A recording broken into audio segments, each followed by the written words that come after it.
Hello, welcome to my YouTube channel Easy Tutor में आप सभी का स्वागत है। चलिए आज के इस क्लास हम स्टार्ट करने वाले हैं। आप लोगों को पहले क्लास में हम बता दिए थे क्या उड़ान बैच क्या क्या है, उड़ान बैच में आप लोगों को क्या क्या फैसिलिटीज़ मिलेगा, सब आप लोगों को आगे की क्लास में हम लोग बता दिए थे। यदि आप लोग उस वीडियो को नहीं देखें तो इस वीडियो को देखने से पहले थोड़ा सा उस वीडियो को जाकर के देख लें। ज़्यादा देर की नहीं, 2-4 मिनट की वीडियो है, उससे आप लोगों को कंप्लीट पता चल जाएगा कि उड़ान बैच के अंदर हम लोग क्या क्या पढ़ने वाले हैं, क्या क्या सीखने वाले हैं। आई होप आप लोग आशा करते हैं कि आप लोग अच्छा ही होंगे और स्वस्थ होकर घर से रह करके पढ़ाई आप लोग अच्छी तैयारी कर रहे होंगे। चलिए आज हम लोग स्टार्ट करने वाले हैं कौन क्या क्लास 10th का मैथ। हम लोग मैथ सब्जेक्ट को आज स्टार्ट करने वाले हैं। मैथ, साइंस और इसी तरह हम लोग सोशल साइंस, संस्कृत, हिंदी और इंग्लिश तक की तैयारी हम लोग संपूर्ण इस बैच के अंदर करने वाले हैं। चलिए आज हम लोग वीडियो स्टार्ट करते हैं अपना क्लास को। क्या है, मैथ हम लोग सब्जेक्ट स्टार्ट करेंगे। मैथ के अंदर 15 चैप्टर होते हैं, जैसे कि चैप्टर का नाम है वास्तविक संख्या, बहुपद, दो चर वाले रैखिक समीकरण, दो चर वाले रैखिक समीकरण, द्विघात समीकरण, समांतर श्रेणी, त्रिभुज, निर्देशांक ज्यामिति, त्रिकोणमिति एवं त्रिकोणमिति के अनुप्रयोग। उसके बाद है वृत्त, उसके बाद पृष्ठीय क्षेत्रफल, आयतन, सांख्यिकी और उसके बाद लास्ट चैप्टर होता है हम लोगों का प्रायिकता, जो कि 15वें नंबर चैप्टर पे आता है। सबसे इम्पोर्टेंट चैप्टर हम लोग पहले चैप्टर से स्टार्ट कर रहे हैं, वास्तविक संख्या। इसको इंग्लिश में हम लोग बोलते हैं रियल नंबर। आप लोग वास्तविक संख्या को पहले भी क्लास में पढ़े होंगे, 9th क्लास में।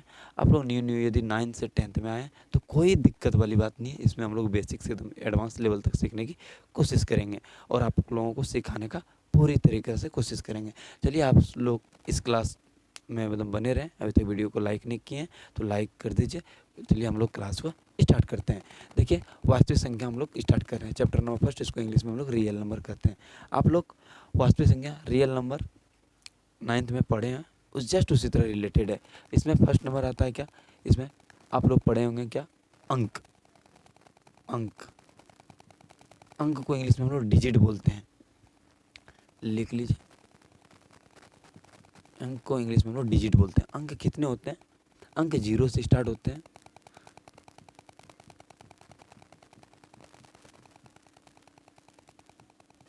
और 9, बस। टोटल अंक 10 होते हैं।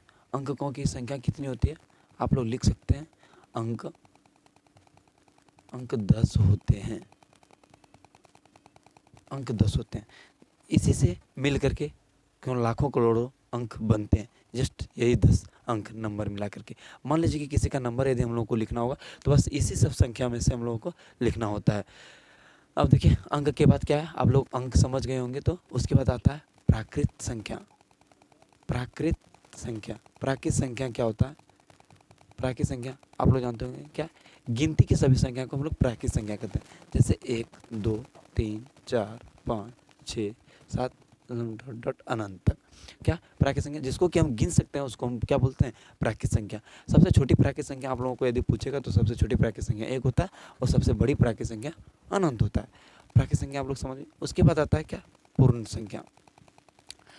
पूर्ण संख्या का डेफिनेशन क्या, जस्ट सेम प्राकृत संख्या के पहले 0 रहने पर उसको हम लोग पूर्ण संख्या बोलते हैं। गिनती की संख्या से पहले 0 रहने पर उसको हम लोग पूर्ण संख्या बोलते हैं। बाकी सब एज इट इज सेम चीज़ है। प्राकृत संख्या, पूर्ण संख्या, सिर्फ इसमें पहले 0 आ गया और इसमें पहले 1 से स्टार्ट हुआ था, उसी को बोलते हैं प्राकृत संख्या, जो कि 1 से स्टार्ट होता था।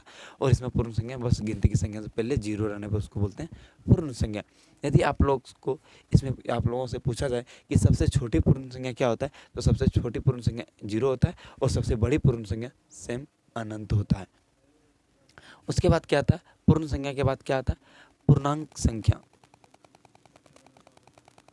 पूर्ण संख्या के बाद आता है पूर्णांक संख्या। पूर्णांक संख्या क्या होता है, आप लोगों को पता होगा, नहीं पता होगा, जस्ट हम लोग बेसिक से बता रहे हैं। यदि आप लोगों को यहाँ तक समझ में नहीं आया हो, थोड़ा भी कहीं डाउट हो तो आप लोग कमेंट में ज़रूर बताइएगा, हम लोग उसको बताने का कोशिश पूरा करेंगे। और देखिए पूर्णांक संख्या क्या कहते हैं। पूर्णांक संख्या किसे कहते हैं, कोई भी इंटीजर नंबर जैसे पॉजिटिव या फिर नेगेटिव में हो, नेगेटिव, उसी को हम लोग पूर्णांक संख्या बोलते हैं। या तो उसको पॉजिटिव में रहे या नेगेटिव में रहे, उसको पूर्ण संख्या हम लोग पूर्णांक संख्या बोलते हैं। हाँ, सेम पूर्णांक संख्या वही कहते हैं जो कि पॉजिटिव मतलब कि धनात्मक होता है उसको, और ऋणात्मक में भी होता है, इसी को क्या बोलते हैं, पूर्णांक संख्या, जो कि पॉजिटिव और निगेटिव दोनों में होता है। और यदि आप लोगों से सिर्फ जीरो पूछा जाए तो ये तो न्यूट्रल होता है, मतलब क्या उदासीन होता है, उदासीन होता है, ना तो ये धनात्मक ना तो ऋणात्मक होता है, ये न्यूट्रल उदासीन होता है। चलिए उसके बाद पूर्णांक यदि आप लोगों को समझ में आ गया हो, वो तो धनात्मक में भी होता है ऋणात्मक में भी होता है, उसी को बोलते हैं पूर्णांक संख्या। पूर्णांक संख्या के बाद आता है, पूर्णांक संख्या के बाद आप लोग सम संख्या और विषम संख्या जानते होंगे। थोड़ा सा शॉर्ट में हम बता देते हैं। सम संख्या किसे कहते हैं? सम संख्या किसे कहते हैं? जिसमें कि पूरी संख्या से भाग लग जाए, उसी को सम संख्या बोलते हैं। जैसे यदि किसी भी संख्या का इकाई अंक 0, 2, 4, 6, 8 दिखे तो वह संख्या पूरी क्या होगा? सम संख्या होगा। मान लीजिए एग्जाम्पल के लिए हम लोग लिखते हैं कोई भी संख्या, मान लीजिए 8, तो ये संख्या सम संख्या होगा, क्योंकि इसकी इकाई स्थान पे क्या है? 8 आ गया। क्या बताए थे? यदि किसी भी इकाई स्थान पे या तो 0 या 2 या 4 या 6 या 8 दिखाए तो वो संख्या क्या होगा? सम संख्या। जैसे अगला 320, ये भी सम संख्या होगा, क्योंकि इसकी इकाई स्थान पे क्या आ गया? 0 आ गया। अगला लेते हैं हम लोग, इसके इकाई स्थान इसकी जगह पे क्या आ गया? 4। तो आप लोगों से एक क्वेश्चन हम पूछ रहे हैं, क्या ये सम संख्या है या नहीं है? बताइए, क्या ये सम संख्या होगा या नहीं होगा? आप लोग कमेंट में अपना आंसर बताइएगा। तब तक हम बता देते हैं, क्या इसके इकाई स्थान पे 3 आ गया तो ये सम संख्या नहीं होगा। सेम अगला देखते हैं, विषम संख्या। विषम संख्या से सेम होता है क्या? इसका अपोजिट होता है। सम संख्या का उल्टा विषम संख्या होता है। इसमें क्या था? इकाई स्थान पे 0, 2, 4, 6, 8 दिखे तो वो संख्या सम संख्या होगा। जस्ट उसका उल्टा होता है। इसके इकाई स्थान पे ना तो 0, 2, 4, 6, 8 रहे तो संख्या विषम संख्या नहीं होगा। सेम मान लीजिए एग्जाम्पल तौर पे लिखते हैं 4, 3, 5, क्या यह सम संख्या होगा? नहीं, इसके इकाई स्थान पे कितना? 5 आ गया, तो ये विषम संख्या होगा, ये सम संख्या नहीं होगा, ये विषम संख्या होगा। अगला लिख रहे हैं 20, कुछ भी ले लेते हैं, 3 ले लिए तो ये भी विषम संख्या हो गया। यदि आप लोगों को यहाँ तक समझ में आ गया होगा तो वीडियो को लाइक कर दीजिए, अपने फ्रेंड के पास शेयर कर दीजिए। और आगे जस्ट इससे आगे हम बता रहे हैं, उसका अगला आता है परिमेय संख्या। चलिए थोड़ा सा मिटा लेते हैं, आप लोग उतार लिए होंगे तो स्क्रीनशॉट भी ले सकते हैं, कोई दिक्कत वाली बात नहीं है। हाँ, आप बता रहे हैं क्या परिमेय संख्या किसे कहते हैं? परिमेय संख्या, चलिए देखिए परिमेय संख्या किसे कहते हैं? परिमेय संख्या। अब देखिए परिमेय संख्या किसे कहते हैं? जिसको कि हम p/q के रूप में लिख सकते हैं, मतलब जिसको कि हम बट्टे के रूप में लिख सकते हैं, उसको हम लोग क्या बोलते हैं? परिमेय संख्या बोलते हैं। जैसे क्या लिखना है इसमें? जिसे p/q के रूप में हो उसे परिमेय संख्या कहते हैं। जैसे एग्जाम्पल ले लेते हैं इसमें भी, मान लो 3/1 ये परिमेय संख्या है, जो कि बटे में हो सके उसी को। मान लो 4/5 ये भी परिमेय संख्या है। -3/7 ये भी परिमेय संख्या है। -2/7 ये भी परिमेय संख्या, एक्सेट्रा etc कोई भी हो सकता है जो कि बटे के रूप में हो सके। अब मान लो एक एग्जाम्पल और हम लोग एक्स्ट्रा दे देते हैं आप लोगों के लिए। मान लो सिर्फ 4 है तो इसके बटे में हम 1 लिख सकते हैं, तो ये परिमेय संख्या होगा। परिमेय संख्या समझ में आ गया, तो आप अपरिमेय संख्या बताते हैं। अपरिमेय संख्या,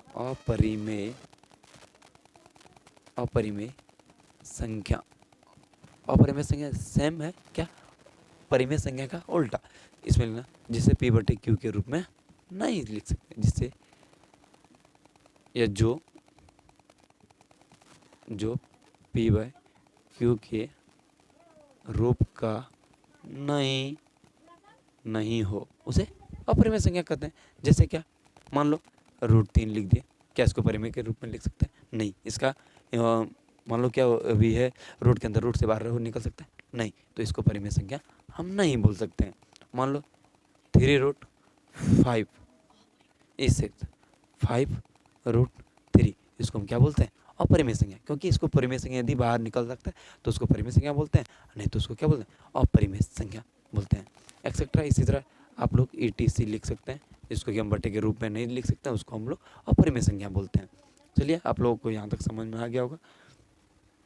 तो बस बेसिक थोड़ा सा यहीं तक था, और आप लोग और आशा करते हैं थोड़ा बहुत जानते ही होंगे। नहीं भी जानते हैं तो कोई दिक्कत वाली बात नहीं होगा, आगे आप लोगों से बनना स्टार्ट हो जाएगा।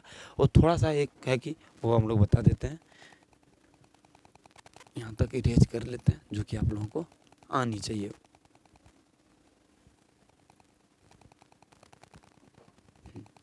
अब जो कि हम लोगों का एक्सरसाइज जो हम लोग को पढ़ना पड़ेगा वास्तविक संख्या में, पहला है क्या, यूक्लिड विभाजन एल्गोरिथम या परिमेय भी उसको हम लोग बोलते हैं, परिमेय भी है और यूक्लिड विभाजन से भी बनता है। तो देखिए पहले हम लोग बताते हैं, जैसे आप लोग इजी जिस तरह आगे क्वेश्चन आने वाले 1.1 से, उससे थोड़ा सा हम लोग बता देते हैं क्या क्या उसमें आप लोगों को पढ़ने के लिए मिलेगा। जैसे देखो, एक ये सूत्र आता है A बराबर BQ प्लस R, A बराबर BQ प्लस R। आप देखना A बराबर BQ प्लस R क्या होता है, थोड़ा हम बताते हैं। मान लो कि एग्जाम्पल के लिए कोई एक भाग ले लिए, इसमें हम लोग किसको क्या बोलते हैं, या तो आप लोगों को पता होगा, जिससे हम भाग देते हैं उसको बोलते हैं भाज्य, जिसमें भाग देते हैं उसको बोलते हैं भाजक। जो कि यहाँ आता है, मान लो क्या इसमें भाग दे के ही देखते हैं, 4 के टेबल में 13 नहीं है, कितना 12 है, 4 3 जा 12, शेष से गया। जो यहाँ आया उसको बोलते हैं भागफल, भागफल। और जो नीचे शेष में बचा उसको बोलते हैं शेष फल। अब हम लोग यहाँ लिखे क्या इसमें, A बराबर BQ प्लस R। तो यहाँ क्या होता है, A कौन हो जाएगा, ये होता है जिसमें कि भाग देते हैं, इसको हम लोग लिख देते हैं A। और जिसमें भाग देते हैं उसको भाजक, उसको बोल देंगे B।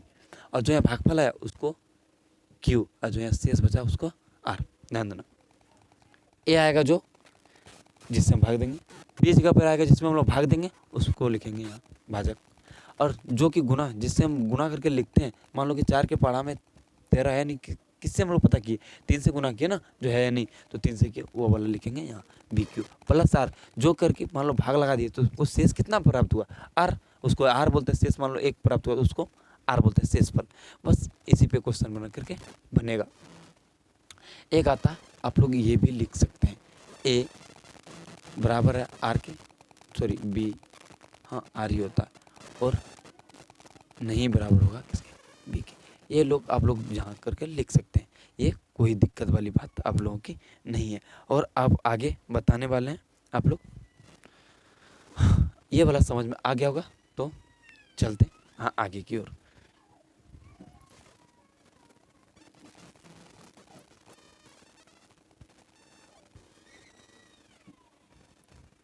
ये इसी तरह की भाग था, आप लोगों को इस तरह भाग बनाना नहीं है। आप इस तरह भी बना सकते हैं, बट थोड़ा बेटर अच्छा नहीं होगा, नंबर कट सकता है। वैसे आप लोग को इस फार्मूला पे रख करके बनाना है। चलिए हम लोग स्टार्ट करते हैं एक्सरसाइज 1.1 से। ये आप देखते हैं क्या एक्सरसाइज का क्वेश्चन हम लोग देखते हैं 1.1 का। देखिए इसमें क्या बोल रहा है, निम्नलिखित संख्याओं का HCF ज्ञात करने के लिए यूक्लिड विभाजन एल्गोरिथम का प्रयोग कीजिए। इसमें बोल रहा है क्या, HCF ज्ञात करने के लिए हमको किसका उपयोग करना पड़ेगा, यूक्लिड विभाजन एल्गोरिथम का प्रयोग करके हमको यूक्लिड विभाजन मतलब HCF निकालना है। किसका, 135 और 225। चलिए हम लोग एकदम ईजी बेसिस से, एकदम स्टार्टिंग से सीखेंगे, एकदम लो लेवल से देखते हैं सोल्यूशन। आप लोग हल भी लिख सकते हैं, कोई दिक्कत नहीं, हिंदी में हल, इंग्लिश में लिखे सोल्यूशन। देखिए क्या, 135 और 225। अभी हम क्या आप लोगों को बताते हैं, बड़ा को A मानते हैं, A बराबर कितना मान लिया 225 है, और B लिखते हैं छोटा वाले को क्या 135। Just A। आप लोगों को अभी एक सूत्र लिखवाए थे, A बराबर BQ प्लस R, ये वाला आप लोगों को याद रखना है, सेम इसी पे बनाना है। हमको किसका प्रयोग करके बताना है, यूक्लिड विभाजन एल्गोरिथम का। तो वो हम लोग लिखेंगे यहाँ, क्या लिखेंगे, यूक्लिड विभाजन एल्गोरिथम से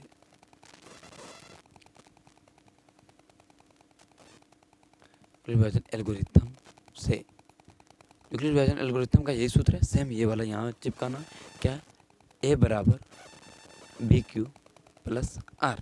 अब देखिए सेम इस वे ए हम क्या माने थे, ए का मान कितना 225 लिख दिया 225 बराबर बी का मान कितना है 135। अब यहाँ क्यू में क्या आएगा, आप लोग को यही डाउट होगा कि क्यू हम कहाँ से लिखें।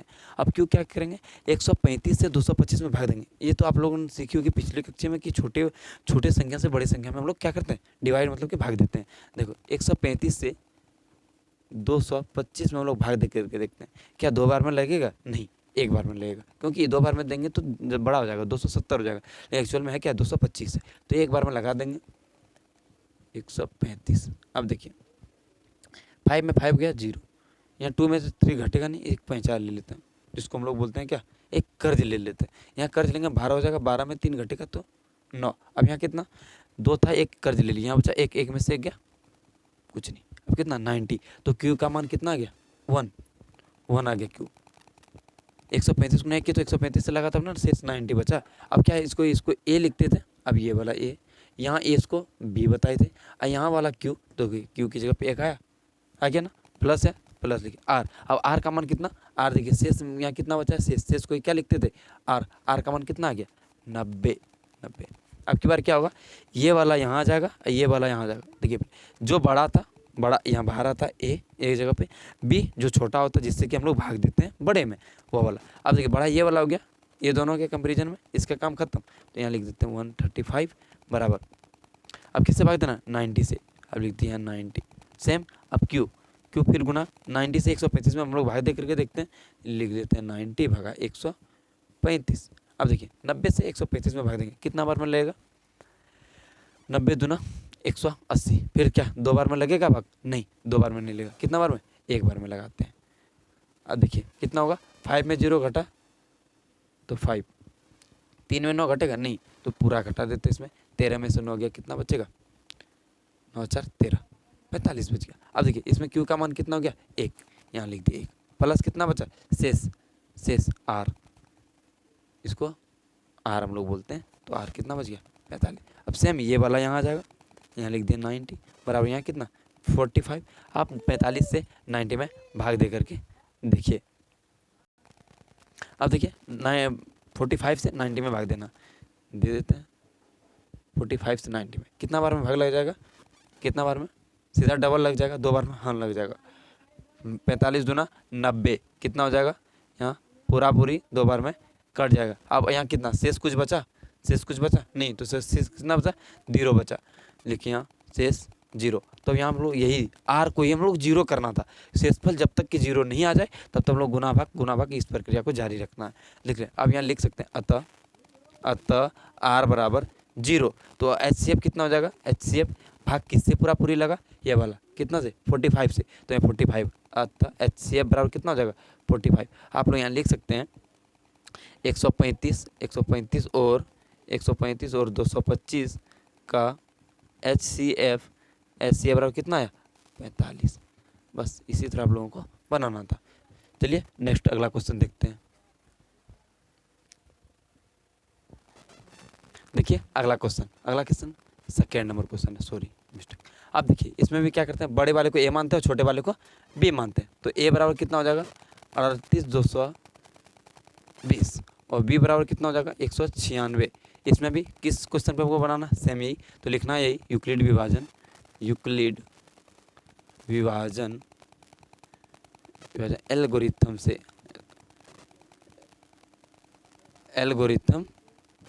क्या होगा, ए बराबर बी क्यू प्लस आर, तो ए का मान कितना है 38,220 बराबर बी का मान कितना है 196। अब क्या गुना क्यू, कितना से हम लोग भाग देंगे, देखिए 196 से हम लोग देना 38,220 में भाग देना, कितना बार में लगेगा 195 बार में पूरी कट जाता है, तो कितना बार में 195 बार में, प्लस बच जाएगा 0, पूरी भाग लग जाता है। हम लोग कर लिए हम, आप लोग करके देख लीजिएगा। तो यहाँ लिखिएगा अतः आर बराबर 0, तो HCF बराबर कितना होगा 196, यहाँ नीचे लिख दीजिएगा 196 और 38,220 का HCF बराबर 196। जस्ट इसको आप लोग स्क्रीनशॉट या फिर उतार नोट कर लीजिए। तब तक हम अगला क्वेश्चन देखते हैं, तीसरा नंबर क्वेश्चन। चलिए देखते हैं हम लोग अगला क्वेश्चन। तीसरा नंबर क्वेश्चन लास्ट क्वेश्चन है इस नंबर का। देखिए ये फिर इसमें भी सेम वही ए बराबर कितना हो जाएगा, जो कि सबसे बड़ा होगा 867, बी जो कि छोटा 255 छोटा है 867 के कंपेरिजन में। सेम वही लिखना है क्या, यूक्लिड विभाजन एल्गोरिथम से। यहाँ लिख दिए यूक्लिड विभाजन एल्गोरिथम से। अब आप लोगों से एक क्वेश्चन होगा, क्या हर क्वेश्चन में लिखना पड़ेगा? हाँ, आप लोग लिख दीजिएगा तो अच्छा होगा, क्योंकि एग्जामिनर को पता चलेगा कि यह बंदा जानता है। फिर अगला क्या, ए बराबर बी क्यू प्लस आर। ए बराबर कितना, 867 बराबर बी का मान कितना, 255। अब इनटू गुना हम लोग भाग कितना से देंगे, अब भाग दे करके देखते हैं। देखिए भाग दे करके देखते हैं 255 और 867 में, तो 3 बार में भाग लगेगा, शेष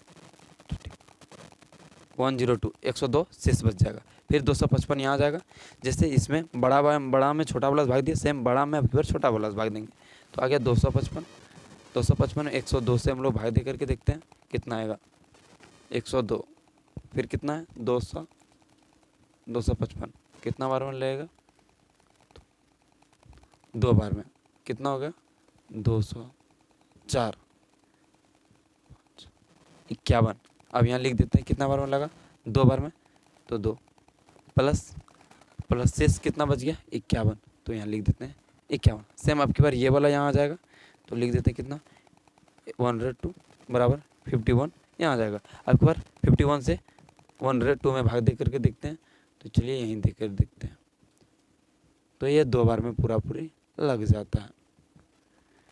तो कितना होगा, क्यू का मान 2 और शेष कितना बचा, कुछ नहीं तो 0। तो इसमें HCF कितना हो गया, सॉरी आर का मान कितना लिख देना, अतः आर बराबर 0, तो HCF बराबर कितना, HCF कितना हो जाएगा 51, कितना 51। तो लास्ट में लिख देना है एक 867 और 255 का HCF कितना है 51 राइट आंसर। आज ये फर्स्ट नंबर क्वेश्चन हम लोग प्रश्नावली 1.1 का पहला नंबर क्वेश्चन को सॉल्व कर दिए। अब अगले वीडियो में या अगले क्लास में आप लोग अगला क्वेश्चन देखेंगे हम लोग कितना, सेकंड नंबर क्वेश्चन को। यदि आप लोगों को ये वीडियो मेरा अच्छा लगा होगा तो इजी टू लर्न को लाइक सब्सक्राइब और वीडियो को शेयर ज़्यादा से ज़्यादा करें। आप लोग फ्रेंड सर्किल में, व्हाट्सअप चैनल, टेलीग्राम चैनल पे जरूर शेयर करें, सपोर्ट आप लोग दिखाएं। तो हम लोग इसी तरह क्वेश्चन आप लोगों के लिए डेली बाय डेली क्लास में सॉल्व करते जाएंगे और अच्छे से समझाने की कोशिश करेंगे। यदि वीडियो आप लोगों को अच्छा लगे तो लाइक कर दीजिएगा। तो मिलते हैं लाइव अगले क्लास में, तब तक के लिए बाय बाय।